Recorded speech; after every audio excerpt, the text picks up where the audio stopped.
Hello student, स्वागत है आपका हमारे YouTube चैनल केमिस्ट्री गुरु बाय अमरीश सर में, जहां हम आसान भाषा में समझेंगे केमिस्ट्री के शानदार कॉन्सेप्ट्स। तो चैनल को सब्सक्राइब जरूर करें और बेल आइकॉन दबाना न भूलें ताकि हमारी हर नई वीडियो का नोटिफिकेशन सबसे पहले आप तक पहुंचे। हेलो बच्चों, केमिस्ट्री के यूट्यूब चैनल केमिस्ट्री गुरु में आपका स्वागत है। आज जो आप एक बहुत ही ज्यादा इम्पोर्टेंट टॉपिक जो आपके कई न्यूमेरिकल के लिए बहुत ही ज्यादा काम देने वाला है, क्या है? मोल प्रभाज, जिसको इंग्लिश में बोलते हैं मोल फ्रैक्शन। वैसे तो ये बहुत छोटा सा टॉपिक है, लेकिन अभी आगे आपका अर्धसंख्य गुणधर्म मींस कॉलिगेटिव प्रॉपर्टीज पढ़ने वाले हैं, जिसमें लगातार आपको मोल फ्रैक्शन की जरूरत पड़ेगी। वैसे भी जहां जहां फिजिकल केमिस्ट्री की बात आएगी तो सबसे ज्यादा जरूरत पड़ती है किसकी? मोल फ्रैक्शन की। समझना आसान है, यूज करना थोड़ा मुश्किल है, इसलिए पहले समझ लीजिए और फिर इसके बाद यूज करना सीख लीजिए। जैसे यहाँ पे देखिए, मोल प्रभाज का मैंने एक डेफिनेशन लिया है नॉर्मल लैंग्वेज में कि मिश्रण में उपस्थित किसी पदार्थ का मोल अनुपात, उसी को बोलते हैं हम क्या? मोल प्रभाज।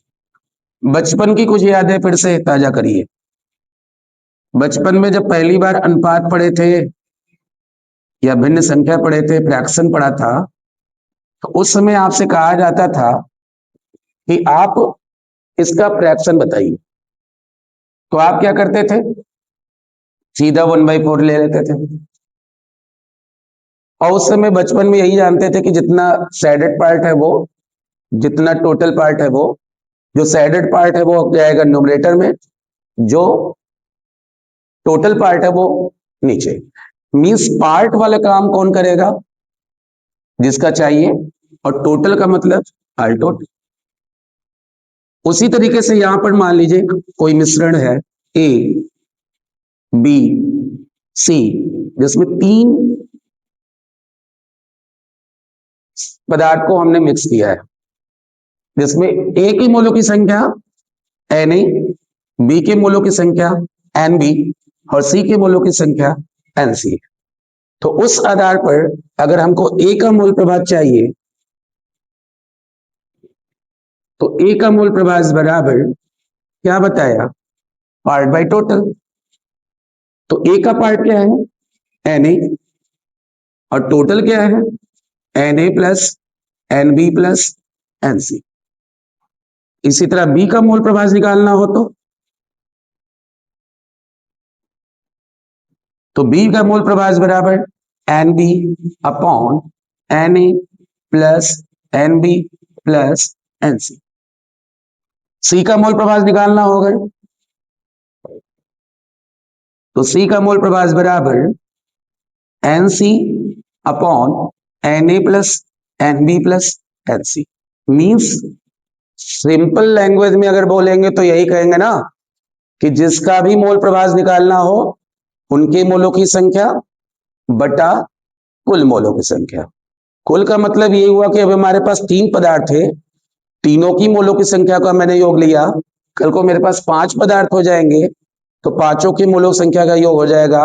10 है तो क्या हुआ? 10 के मोलों की संख्या का योग हो जाएगा। जितने भी पदार्थ रहेंगे सबके मोलों की संख्या का योग आपको यहां नीचे ले लेना है। कहने का मतलब ये हुआ, जो सूत्र क्या आएगा? पदार्थ का मोल प्रभाज बराबर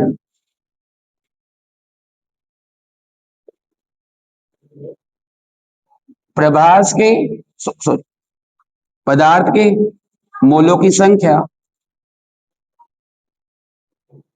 बटा मिश्रण के कुल मोलों की संख्या।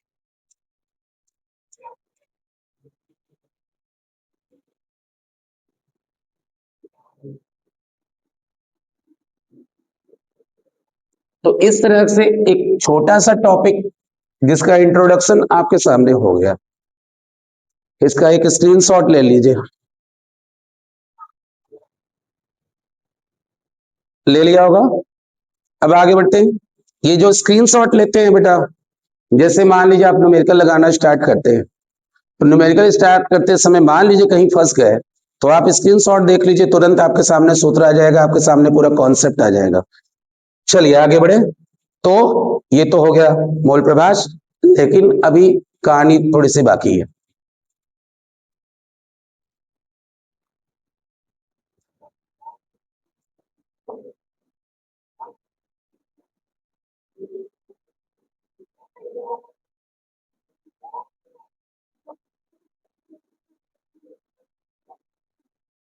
इसी मोल प्रवाह से संबंधित एक दूसरी बात भी आएगी।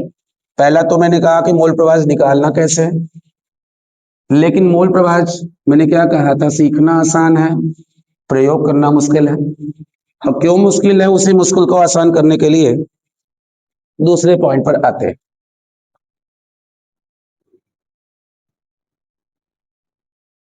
मिश्रण में उपस्थित सभी पदार्थों की मोल प्रभाज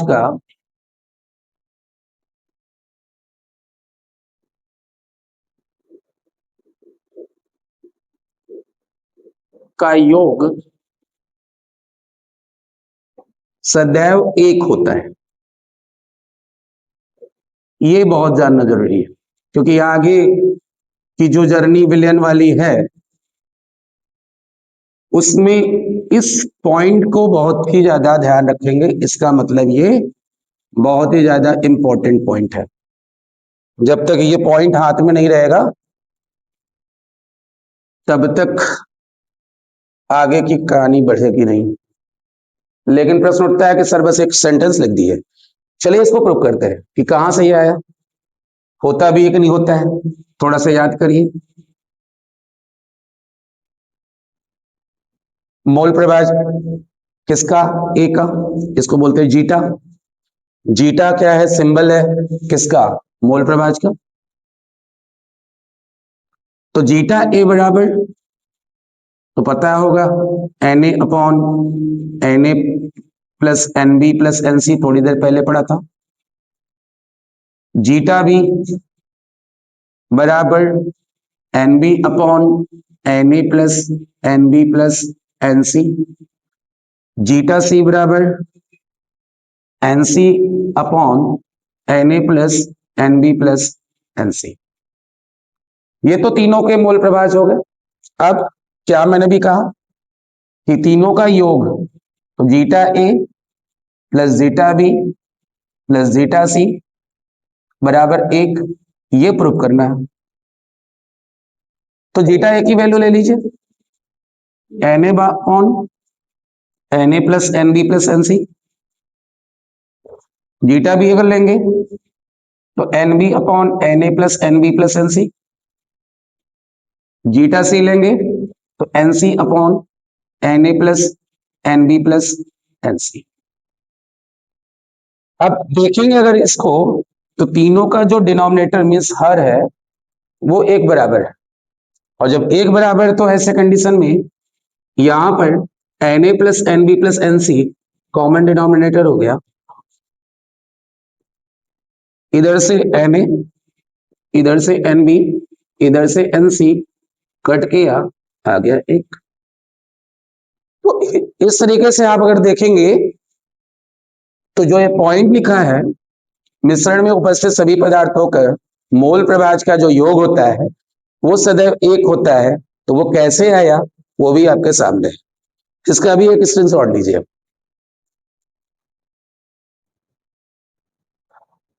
हो गया होगा। चलिए आगे बढ़ते हैं। तो दो बातें अभी आज आपने सीखा। पहला, मोल प्रभाज मिश्रण में उपस्थित किसी पदार्थ का मोल अनुपात। अनुपात कैसे निकालते हैं, पार्ट बाय टोटल। कैसे निकाला, इसके पहले जो आपको आपने स्क्रीनशॉट लिया होगा उसमें आपको दिख जाएगा कि किसी का भी मोल प्रभाज निकालते थे उसके मोलों की संख्या बटा कुल मोलों की संख्या। जब ए का निकाल रहा था तो ए के मोलों की संख्या बटा कुल मोलों की संख्या। बी का निकाल रहे थे बी के मोलों की संख्या बटा कुल मोलों की संख्या। सी का निकाल रहे थे तो सी के मोलों की संख्या बटा कुल मोलों की संख्या। दूसरी बात क्या आपने पढ़ा, मिश्रण में उपस्थित सभी पदार्थों के मोल प्रभाज का जो अनुपात होता है वो सदैव 1 होता है। तो ये दो बातें आपके पास हो गई। अब ये दोनों को लेकर के जहां भी यूज करना हो तो कर लेंगे, लेकिन फिर से तीसरी बात पे आते हैं। कभी कभी क्या होता है, पहले तो मोल प्रभाज निकालने के लिए छोटा सा क्वेश्चन पहले कर ले, तो तीसरी बात आपको बताते हैं। प्रश्न बनाते हैं, पता नहीं आप लोग धीरे धीरे सीख गए कि नहीं प्रश्न बनाना। मान लीजिए क्या होता है कि किसी मिश्रण में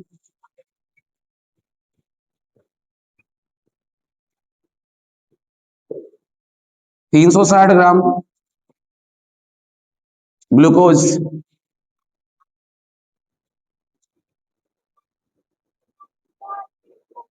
54 ग्राम जल है। प्रत्येक का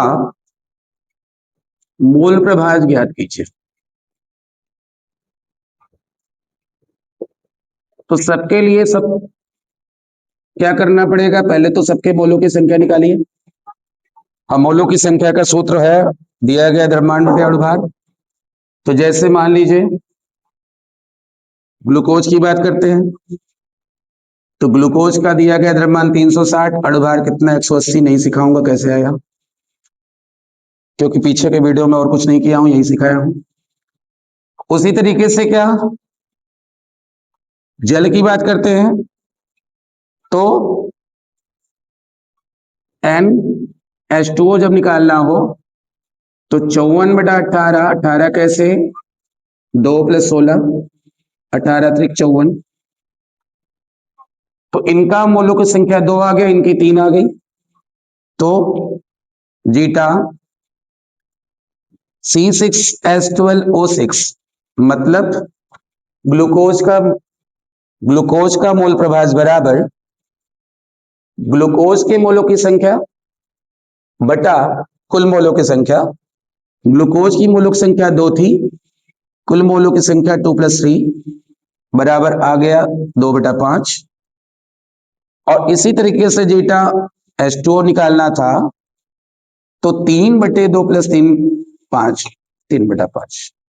तो दोनों का मोल प्रभाज कैसे निकलेगा, बोर्ड एग्जाम में इसके न्यूमेरिकल आते हैं, लेकिन इसके साथ कुछ और जोड़ दिए जाते हैं, इसलिए कह सकते हैं कि बड़े क्वेश्चन की एक सीढ़ी है ये। इसलिए छोटा सा भले लग रहा है, लेकिन बिना इसके आगे काम बढ़ने वाला नहीं है। तो ये तो हो गया आपका मोल प्रभाज निकालना। अब इसी मोल प्रभाज के आधार पर कुछ बातें होंगी। मान लीजिए क्या था कि प्रश्न थोड़ा बदल देता, प्रश्न में द्रव्यमान न दे करके आपको ग्लूकोज का मोल प्रभाज दे दिया जाता 2/5, और जल का मोल प्रभाज न दिया होता, और जल की कोई इंफॉर्मेशन भी ना होती, लेकिन क्वेश्चन में आपसे जल के मोलों की संख्या पूछ ले, सॉरी जल का मोल प्रभाज पूछ लेता, तो क्या करते। तो थोड़ी देर पहले तो बोला था कि मिश्रण में उपस्थित सभी पदार्थों के मोल प्रभाज का योग सदैव 1 होता है। इसका मतलब 1 अगर मिल गया तो दूसरे को क्या करना पड़ेगा, 1 में से माइनस कर देना पड़ेगा। तो मान लीजिए हमको ग्लूकोज मिलता 2/5,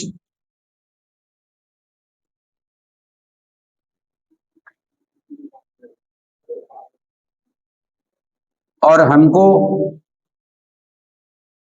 ये पूछता और इनकी कोई इंफॉर्मेशन हमको न मिलती, तो क्या करते,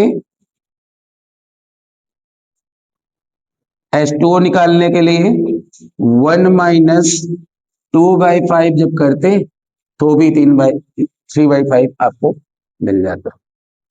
तो अभी मोल प्रभाज की सारी स्टोरी समझ में आ जानी चाहिए, और क्योंकि आगे बहुत बड़े बड़े काम होने वाले हैं, एक तरह से कह सकते हैं, और संख्य गुणधर्म जो बड़ा टॉपिक है, जिससे 4 नंबर का क्वेश्चन आता है बोर्ड एग्जाम में, उसको करने के लिए ये सांद्रता व्यक्त करने की विधियां, जिसमें हमने स्पेशली 3 पर काम किया, मोलरता, मोलरता और आज मोल प्रभाज।